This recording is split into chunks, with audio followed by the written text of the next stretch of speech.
To anyone tuning into this podcast that doesn't believe in manifestation and you're tuning in on Apple Podcasts, Spotify, YouTube, whatever you're streaming me on, it is 2024, okay? We literally live in the future. The only reason you're tuning into me right now is because you have a phone, computer, tablet, some type of technological device that can literally access all of these various methods to make you money, to create your dream life. What's going on, everyone? Welcome back to the Improvement for Imbeciles podcast. I'm your podcast host, Natalie, etched, and this is where I share ways in which I'm getting my shit together so that you can get your shit together. In today's video, I'm spilling the tea on manifestation methods that actually work. I'm giving you this information for free because I genuinely want you to live your best life, and that's because you guys helped me live my best life. I just reached 100,000 subscribers, and in this video, I'm going to be doing a giveaway. I'm giving away an $100 Visa gift card as well as a care package to one of my subscribers. All you have to do for this giveaway is be sure you like this video, subscribe, and follow my Instagram at mylifeasetched, that's ETCH. Comment manifest and your Instagram username in order to be entered in this giveaway. I also want to say I'm going to be reaching out to one of you guys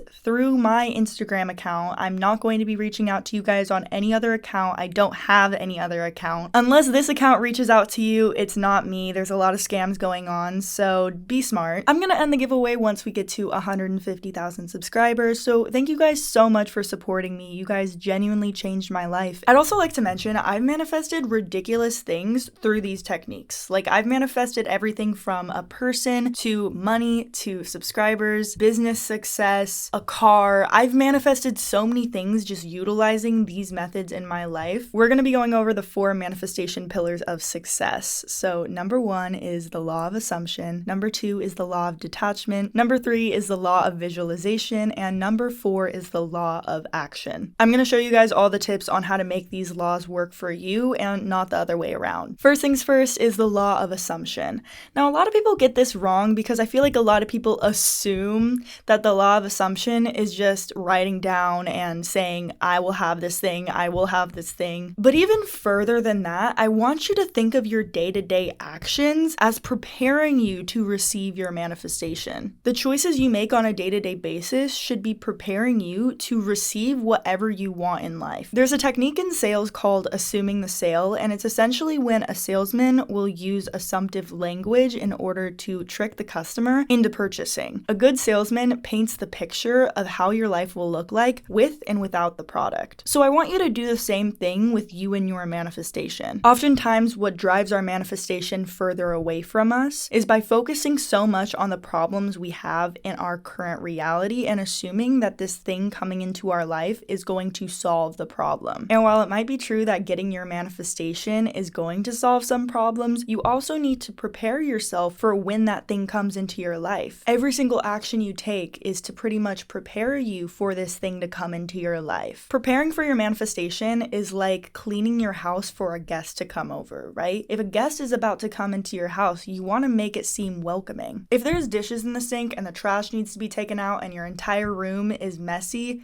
nobody's going to want to come into your house. And it's the same thing with the manifestation. If you're not preparing in order to receive this thing, you're not going to get it because you don't actually take it seriously. Assume the reality you want in your life. Talk like it, walk like it, embody this reality. When trying to manifest something, you almost have to create an entirely different version of yourself. Because the version of you when you didn't have this thing is going to be completely different than when you do. And there are small micro habits too that can really help you get in the habit of utilizing the law of assumption. For example, instead of saying, if I get this thing, just say when I get this thing. For example, if you want a new job, right? When I start my new job. It sounds a lot better than if I get the job, right? If creates a sense of doubt within you that makes you question yourself and if you're worthy of that thing coming into your life, when in reality, you are worthy just because you have the desire for it. And I know that's a crazy concept because oftentimes we train ourselves to, work for the things we want. But in reality, it's the complete opposite. Sometimes we have to embody what we want before we have it so that when we do have it, we value it and we keep it. Because in my experience, I've had manifestations come to me when I wasn't ready for them and it destabilized me. Ground yourself. yourself. Be able to know that this thing is coming in divine timing. It's a lot about trusting yourself and trusting God or the universe. Which brings me into the second law, the law of detachment. Now, a lot of people get this wrong. I made an Instagram video about this that a lot of people resonated with. A lot of people assume the law of detachment is just not giving a fuck. Almost like acting like you really don't care about if this thing comes into my life. Like, damn, like I really want this thing.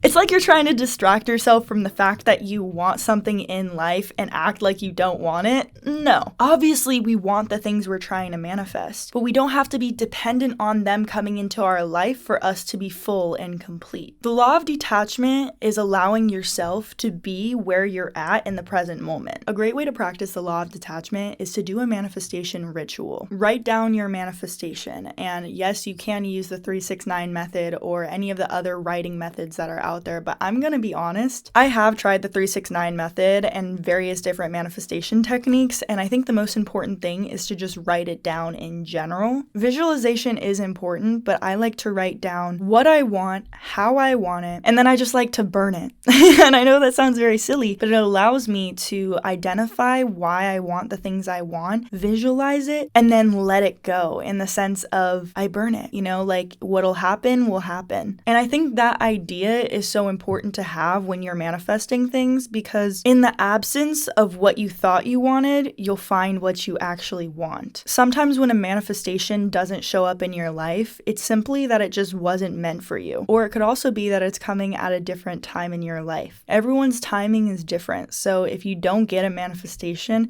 don't feel like it's something about your self-worth, because you are not your manifestations. I believe the law of detachment is one of the most important techniques because it's not about not giving a fuck. It's truly about redirecting why you care for the things you do and making sure your intentions for when you manifest something are pure. Write down, why do I want what I want? Sometimes our manifestations aren't coming to us because of the intention behind why we want the thing we want. We shouldn't rely on a person, thing, or experience to come into our life and fill a void within us. We must practice being whole ourselves first and foremost. Another part of the law of detachment is to let go of the things that are no longer serving you. Sometimes the reason why something isn't showing up in our lives is because we are attached to an old way of being. You can't have both. You can't have your new reality and your old reality at the same exact time. You must identify the patterns in your life that need to be broken in order for you to elevate and really reach that level to where this thing can come into your life. And how you can identify this is by really asking yourself, what is blocking me? And I know it sounds really simple, but oftentimes we kind of avoid the things that we know are going to push us forward because intuitively we feel like we're not worthy enough for this thing coming into our life. It's this super far away dream. It's this super crazy idea of what our life could be. It's crazy because so much of manifestation isn't learning how to receive, but learning how to let go. Letting go of what no longer serves us to make room for what does. Which brings me into number 3, the law of visualization. Visualization is so extremely important, and I want you to visualize not only during any type of meditation, but visualize throughout your day-to-day life. For example, let's say you're trying to manifest a new car. Visualize yourself while driving your old car, driving your new car. How would you feel driving your new car? How would it smell? Just like that salesman who is painting the picture for someone who is buying their product, paint a picture for the reality you want to step into. If you're not the type of person who has a really, really bright imagination, for example, me, when I close my eyes, most of the time I can only imagine like outlines of things. I can't really imagine things in full color. Everyone's imagination is different, so sometimes what helps me visualize is to really get in my emotions. I feel how my body feels when I get into this mode of manifestation. I feel how grateful I'll be. One thing I do that's really silly that I'll show you, I rub my hands together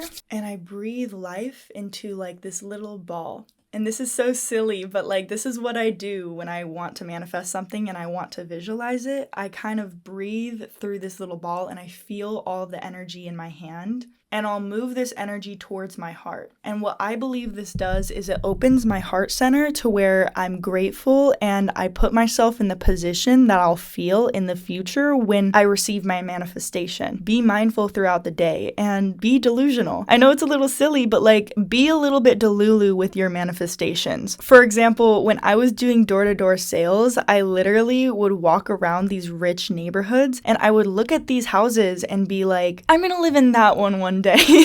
And it's silly because it's like, these are like $1 million houses, and here I am just walking around trying to make money. But it puts myself in the mindset of not killing my own dreams. It's not like I'm like, dang, I can never have a house like this. My mind immediately goes to when I have a house like this. And that goes back to the law of assumption. Which brings me to law number 4, the law of action. We obviously can't just sit around and do nothing and assume that something is gonna fall from the sky. We have to take intuitive action on our goals. Now, what that action looks like is very, very dependent on what your manifestation is. For example, if your manifestation is one like mine, where you want to be a YouTuber, you obviously need to start posting videos. Sometimes we get in our own way, and we do all of this work surrounding manifestation as kind of a distraction from our actual goal. Inspired action is probably 50% of all of manifestation, in my personal opinion. Even if you're trying to manifest something like a specific person, you still need to take action in order to be the best version of yourself for when you meet that person. If you set an intention of what you're doing to manifest the things you want, for example, literally writing down what you want, why you want it, and what you'll do in order to get it, this can serve as a roadmap for when you actually receive your goal, because you'll know that you deserve it. So many people assume that manifestation is just writing things down 10 times and just assuming that it's gonna fall out of the sky. And the reality is, that's just not true. We have to admit, the way our brain works, we can't convince ourselves that something is true when we are doing the opposite action that'll make us less confident. Because our actions and what we do on a day-to-day basis are not aligned with what we really want. Lastly, I just want to say that everyone's at a different place in their manifestation. Utilizing these 4 pillars of manifestation can help you pinpoint exactly where you're at. Because sometimes you're doing all of the things right except for one of the pieces of manifestation.